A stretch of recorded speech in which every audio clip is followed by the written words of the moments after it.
sinabing may bukas yun. Kasi yung pera at resibo ang inaalala ko. Madadagalan pa eh. Ayun, yung resibo. Ay, ayun ba? Na, yung aratit. Anong lakas nun? Ayun, Paano magagawa? Munti ka na ako eh. Pinidyohan mo ba kuya? Yung pagkano? Hindi ko nga naabot eh. Sa akin? Hindi ko naabot. Pinidyo na ako. Nanginig pa yung katawan ko siya. yung antip, pagkawa kay Sir. Pare Mike! Ano yun? Pare Mike! Type ano yun? Pasuyo daw ang RTF! RTF yun? Type ano yun? Or Ano yun? ano?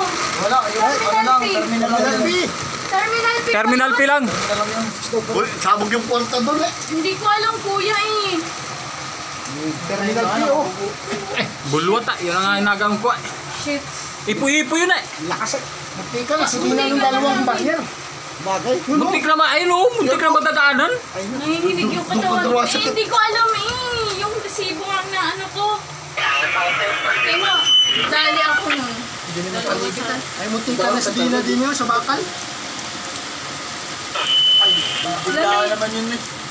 Kaaraw-araw eh. Bigla lakas, subas ko. Nagsubas ko. May dumaang ipo-ipo dyan. Ipo-ipo Hindi man subas ko lang talaga yun. Ipo-ipo yun, dalaga. Nanginginig pa yung katawan ko.